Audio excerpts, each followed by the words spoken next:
Olá, eu sou o pastor José Carlos e trago para você a primeira reflexão deste canal no ano 2025. Espero que você seja edificado. E hoje eu quero falar sobre algo muito importante, muito interessante: o homem e a eternidade. Mas antes, caso você não seja inscrito no canal, se você ainda é novo por aqui, então se inscreva, dê um joinha e compartilhe, tá? Se você achar interessante, é claro, mas eu tenho certeza que você vai achar. Vamos lá então? O homem e a eternidade.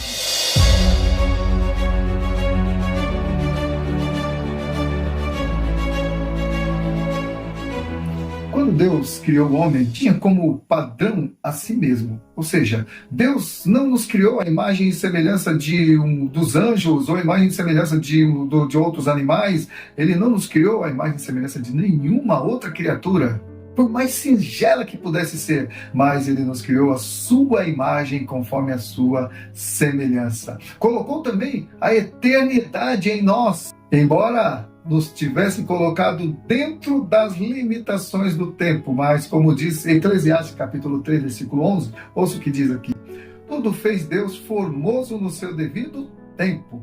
Também pôs a eternidade no coração do homem, sem que este possa descobrir as obras de Deus desde o princípio até o fim.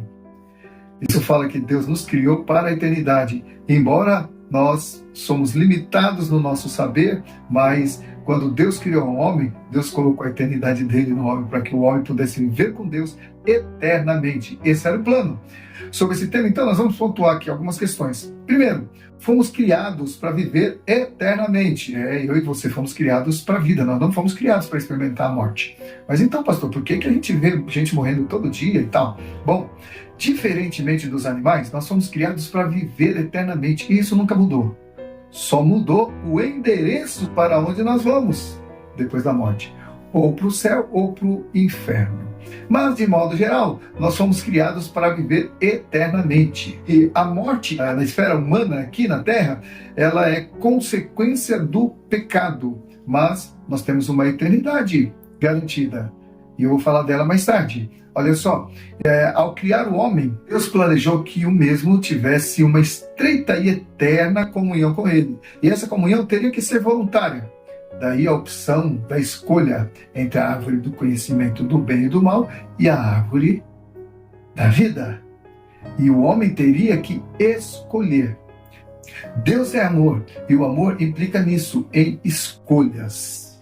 Então, devemos escolher amar a Deus, devemos escolher obedecê-lo, devemos escolher segui-lo. Mas nós somos livres para não amá-lo, para não escolhê-lo e para não segui-lo. Só que o final é o resultado, das nossas escolhas. Toda reação é resultado das nossas ações e toda ação é resultado das nossas escolhas, certo? Então, olha só, o homem, ele optou por dar ouvidos à voz da serpente, do diabo, que lá estava. E ele mudou, assim, a relação que tinha com Deus. O homem criado para ter comunhão com Deus, para ter comunhão com o seu Criador, acabou se afastando dele e quando ouviu a sua voz, escondeu-se.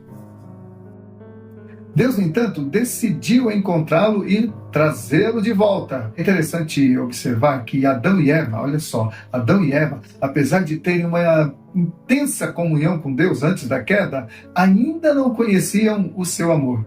Somente depois da queda, somente depois que eles caíram, que o grande amor de Deus e a sua misericórdia foram revelados. Sabe por quê, amado? Nós só conhecemos o amor quando nós passamos a entender que merecemos a morte. No entanto, aquele que nos criou enviou seu Filho para morrer em nosso lugar a fim de que pudéssemos ter vida. E nisso está baseado o amor de Deus.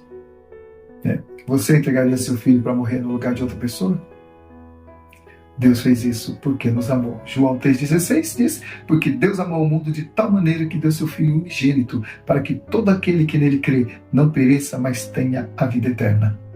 É importante entender que Deus, ao privar o homem da árvore da vida, não sentenciou a morte propriamente, mas proveu uma alternativa de redenção para que o homem não tivesse uma existência eterna sob o domínio devastador do pecado. A morte já estava no homem por causa do pecado, e mais cedo ou mais tarde ele ia morrer. Só que essa morte ia levá-lo para as profundezas do inferno. E Deus então não queria isso. Porque a pior morte, amado, não é a morte física, é a morte eterna, que é a separação eterna entre você e Deus. Mas continuando aqui, Deus, na sua onisciência, na plenitude dos tempos, enviaria o seu próprio Filho, Jesus, para morrer pelos nossos pecados e nos assegurar a vida eterna. Nos assegurar novamente o acesso à árvore da vida. Ouça o que diz em Gênesis capítulo 3, versículos 22 e 24, que é o primeiro livro da Bíblia. Depois nós vamos ler o último livro da vida, o último capítulo, os últimos versículos. Olha só. Gênesis 3, 22 a 24. Então disse o Senhor Deus: eis que o homem se tornou como um de nós, conhecedor do bem e do mal. Assim que não estenda a mão e tome também da árvore da vida e coma e viva eternamente. O Senhor Deus, por isso, o lançou fora do jardim do Éden, a fim de lavrar a terra de que fora tomado. E expulso o homem, colocou querubins ao oriente do jardim do Éden e ao refugir de uma espada que se revolvia para guardar o caminho da árvore da vida. E agora ouça Apocalipse 22, versículos de 1 a 5. O último livro da Bíblia. Então me mostrou o rio da água da vida, brilhante como cristal, que sai do trono de Deus e do Cordeiro. Na sua praça, de uma a outra margem do rio, está a árvore da vida. Olha a árvore da vida ali agora, que produz 12 frutos, dando seu fruto de mês a mês, de mês em mês, e as folhas da árvore são para a cura dos povos. Nunca mais haverá qualquer maldição. Nela estará o trono de Deus e do Cordeiro.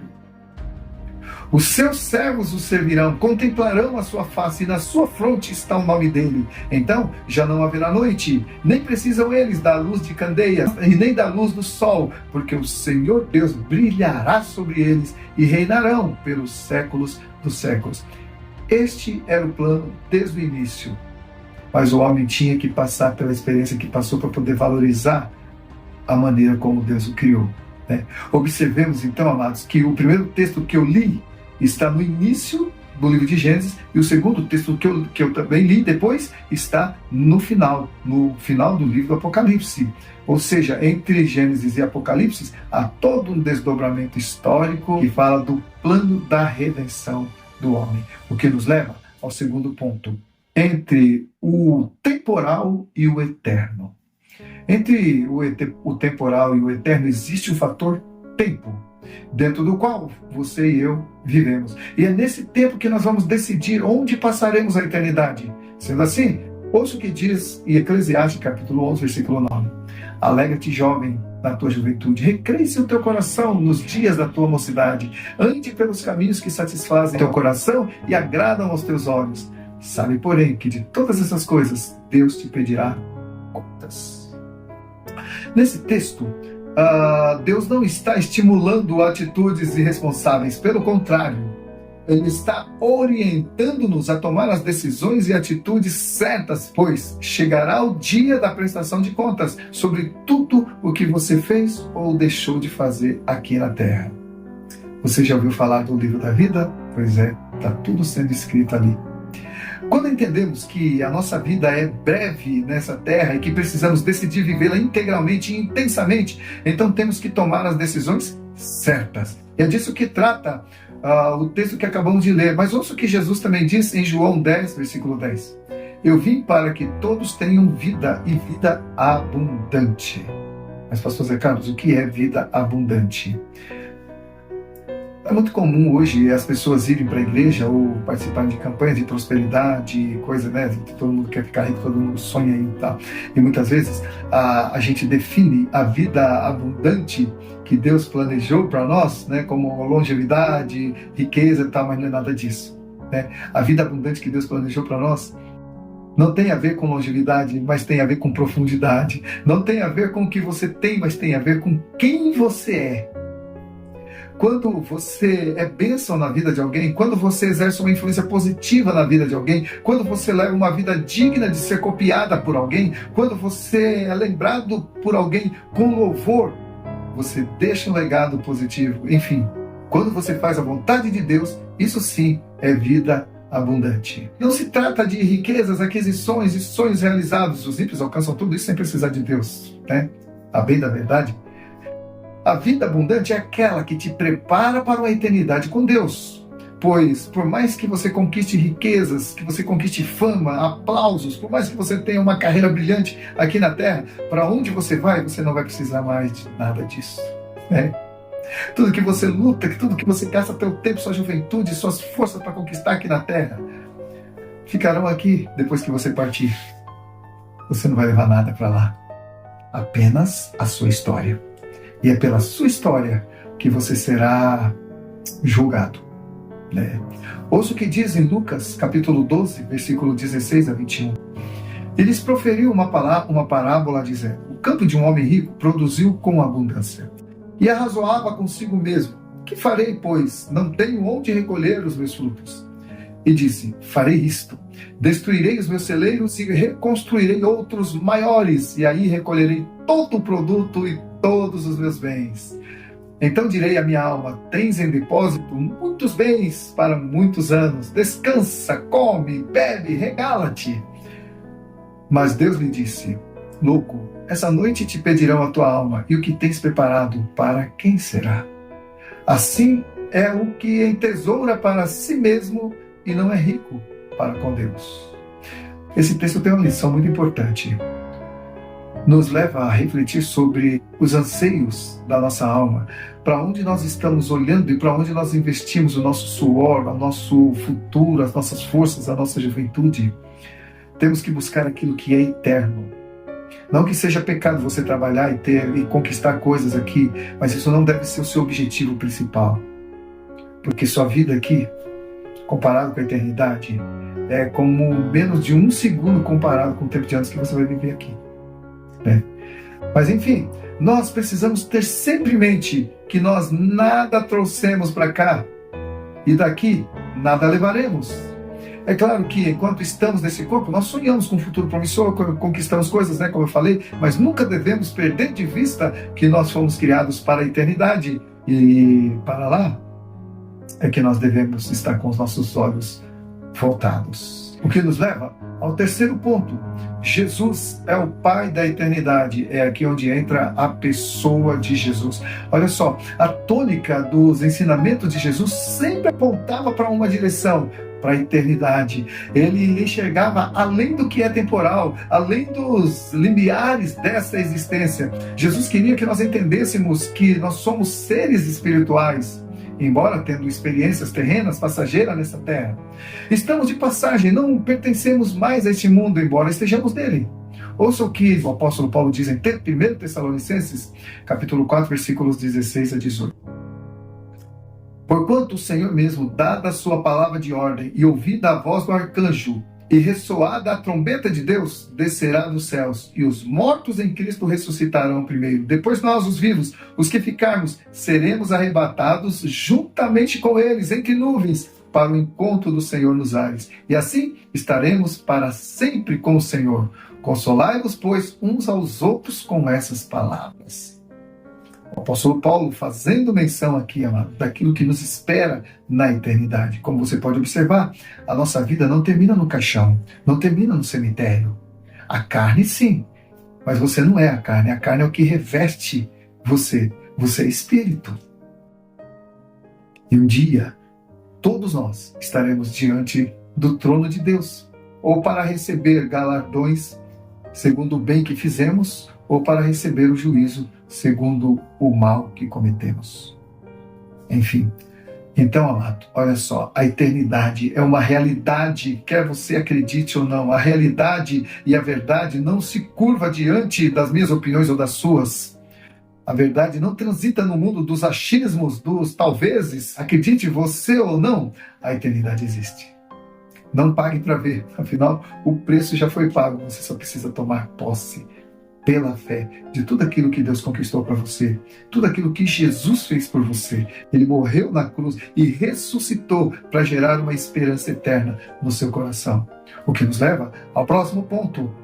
Jesus foi preparar um lugar para mim e para você. Como eu disse no início, nós fomos criados para viver eternamente. Não fomos criados para a morte, mas fomos criados para a vida. O pecado nos afastou da vida eterna e nos trouxe a morte eterna.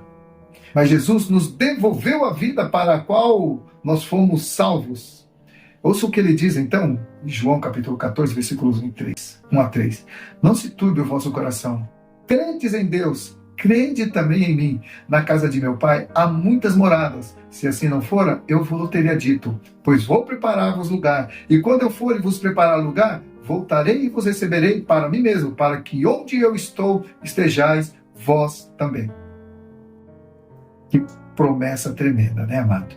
Então, olha, este é o propósito da vida, da morte, da ressurreição e da ascensão de Jesus. Cumprir a maior missão de resgate da história da humanidade.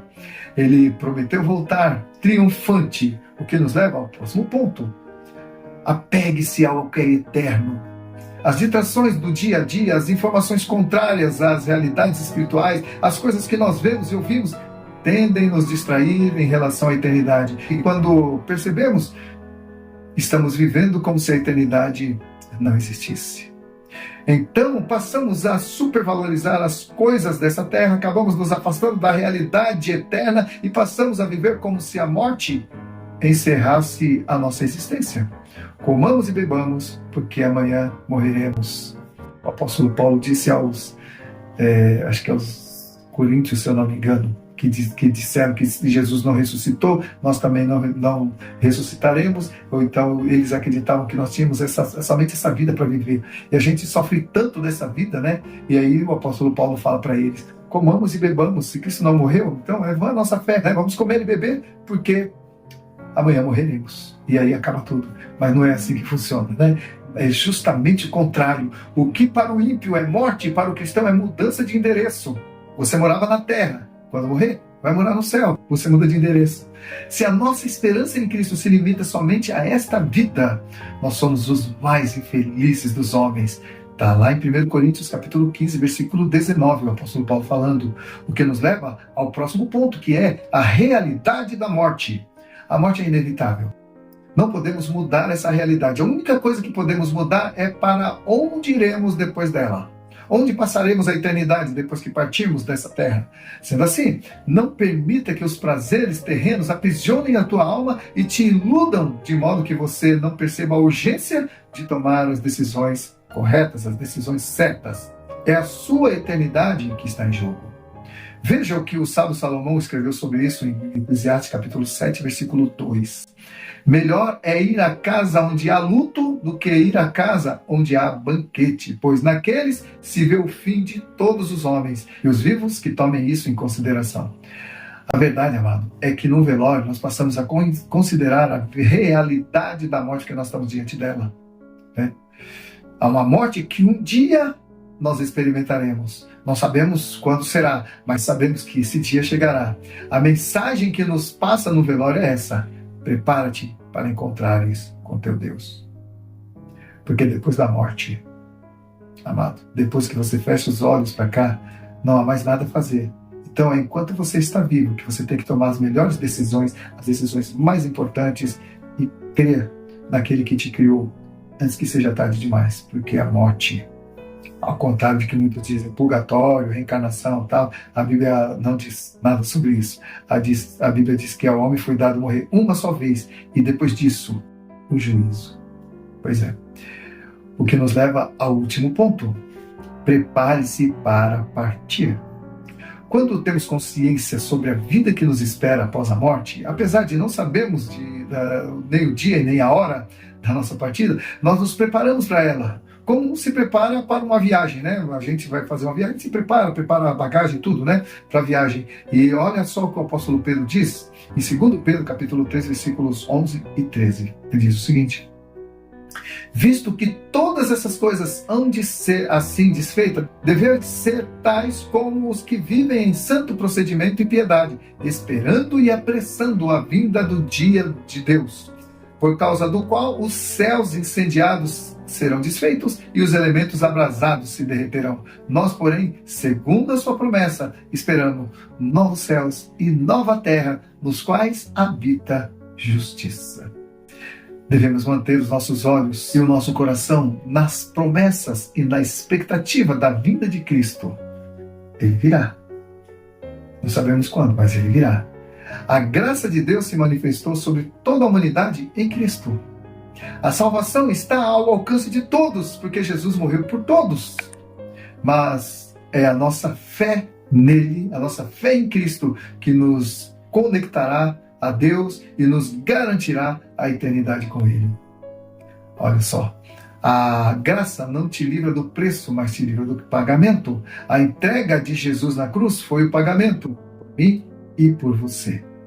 Então, como você vai viver a sua vida a partir de agora? Olhando para a eternidade, ou você vai continuar vivendo como se ela não existisse? Como se tudo que você tem fosse essa existência apenas? Pense nisso. Amém? Que Deus te abençoe, espero que você seja edificado e que essa mensagem traga uma reflexão profunda e sincera para o teu coração, para que você mude os seus costumes, mude a sua rota, tá? Se você foi abençoado então por essa mensagem, dê um joinha, compartilhe e deixe também seu comentário, ok? Deus te abençoe e até o nosso próximo encontro neste canal, em nome de Jesus.